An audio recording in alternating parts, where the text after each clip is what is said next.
Kita membaca sebuah hadis Nabi Sallallahu Alaihi Wasallam sebagai pengisian yang untuk kita. Bismillahirrahmanirrahim. Bismillahirrahmanirrahim. Qala Rasulullah Sallallahu Alaihi Wasallam.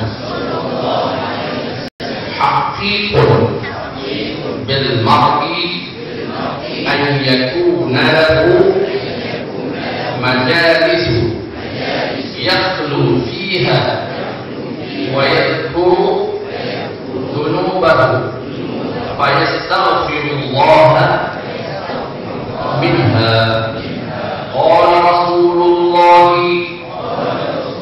صلى الله عليه وسلم عقيم بالمرء أن يكون له مجالس يخلو فيها ويذكر ذنوبه فيستغفر الله منها صدق رسول الله صلى الله عليه وسلم أو كما قال. Itu hadis yang kita baca tadi, hadis Rasulullah SAW. Nabi bersabda, Nabi kata haqiqun bil mar'i. Satu kepastian ataupun satu kewajiban. Nabi kata wajib bil mar'i bagi seseorang mukmin. Jadi apa? Kita semuanya bahwa mukmin, orang yang beriman, wajib bagi kita orang beriman yang datang ini ayyakuna lahu majalis, membuat majelis-majelis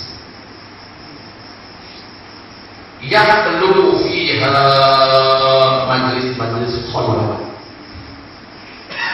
majelis-majelis khalwat, majelis kita nyawa nak khalwat apa? Khulwah dalam bahasa Arab bersunyi-sunyi,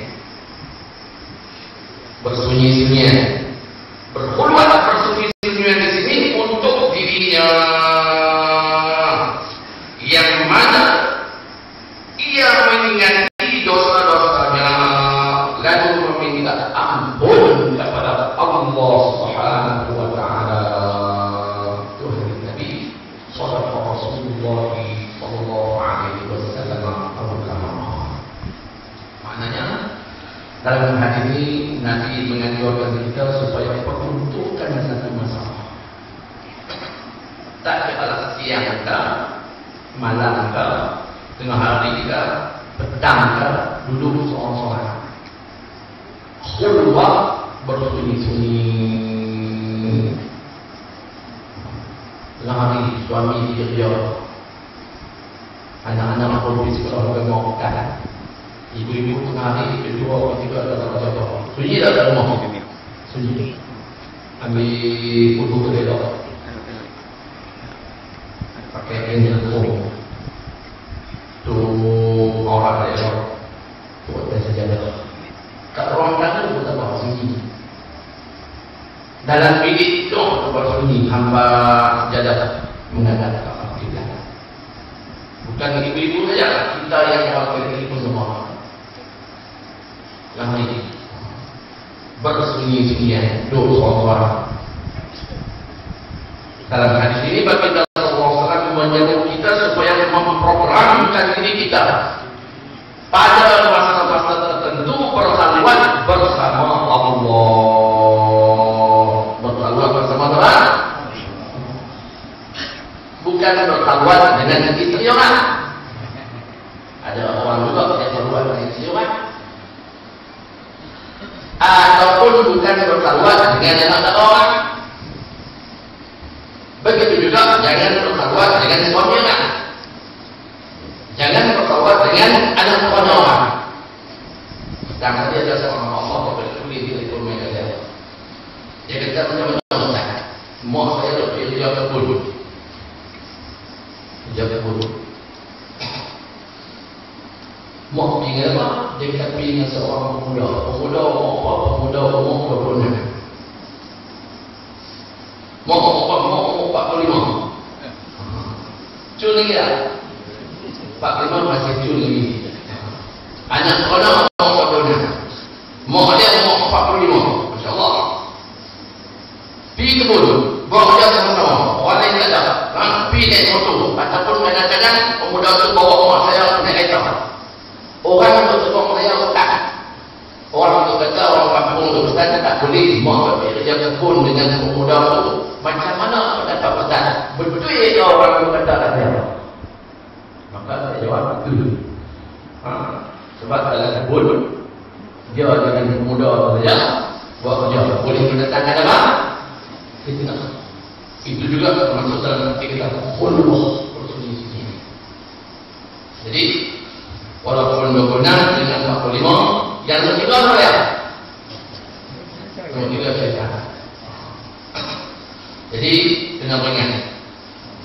Dalam hadis ini baginda sallallahu alaihi wasallam menyuruh kita supaya memprogramkan diri pada masa-masa tertentu berkhulwat bersama Allah, yakni berzikir dan bertafakur mengenai perkara di akhirat. Nabi suruh kita apa? Berzikir. Berzikir yang pertama memohon keampunan Allah. Sebab dosa kita kata dengan banyak. Beristighfar kepada Allah. Bayang dosa-dosa yang lalu.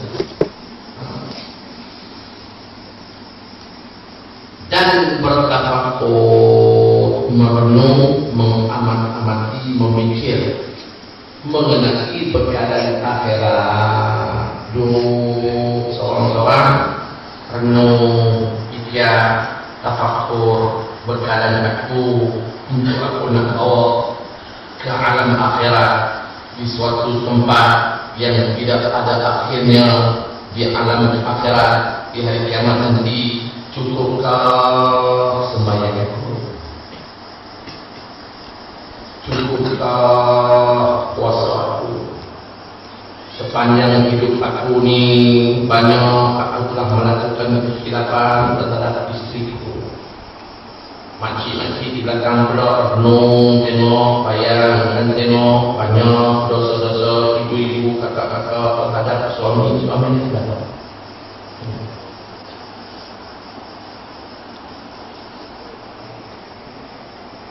Bayang dan tengok boleh duduk di alam akhirat nanti. Bayang dan beberapa kali dah aku minta cerai daripada suami aku. Itu di antara dosa besar yang dirasakan oleh orang perempuan. Pernah ada pribadi minta cerai dari pribadi? Belakang mana? Pernah ada kakak-kakak minta cerai ke abang-abang? Tak pernah kan? Alhamdulillah. Alhamdulillah. Tak ada komen orang pakcik minta tahu kita baca Yasin untuk anak dia, menantu dia setiap hari kita cerai. Lepas tu dia minta mesej pula main kat mak muka dia. Dia kata perkataan yang makcik ditunjuk kat dia tadi, Masya Allah. Dia kata anak makcik ni, anak mak ni, mak muka dia kata anak mak ni, suami saya ni anak mak panjang. Masya Allah, dia beritahu dan juga Allah. Dia tutup mak Allah, dia kata mak tu mana? Masya Allah. Menantu kan tentu Allah. Dia boleh tutup mak Allah dia, dia boleh tutup suami dia. Lepas tu dia kata mak, tutup ada anak mak ni supaya terbaikkan dia. Masya Allah. Dan dia minta cerai, suami dia tak mau cerai. Dia pujuk pula mak muka dia supaya mak muka dia pujuk suami dia supaya cerai dia. Masya Allah. Maknanya tak ada. Tengok bapa kali dah, kakak-kakak, bapa kali dah, ibu-ibu belakang mana minta cerai dari suami-suami dia. Bapa kali dah, makcik-makcik, ibu-ibu belakang sana bertutur dengan tutur kata yang kasar, yang menyebabkan sakitnya hati suami-suami anda. Yang mana Nabi SAW menyatakan dalam hadis yang pernah kita baca 2 minggu yang lalu, orang-orang perempuan, istri istri yang menyakitkan hati-hati suami mereka dengan lidah-lidah mereka. Di akhirat kelak Allah Ta'ala menjadikan lidah mereka itu sepanjang 70 hasta. Gimana? Di akhirat lidah Allah Ta'ala bagi panjang terjadi pula 70 hasta. Panjangnya kira 2 kali panjang suami tadi, insya Allah. Macam saya hedek jauh. Dosa 70 hasta. Ibu-ibu belakang kanan bayang dan tengok kalau Allah Ta'ala jadikan lidah ibu yang menang itu kata macam-macam tak suami dan bagi keluar kita panjang 1 hasta sampai kat besar. Agak-agak lumayan lagi. Bagi tak payah orang tengok kita. Yang ada media apa yang kita makan akan masuk dalam Facebook.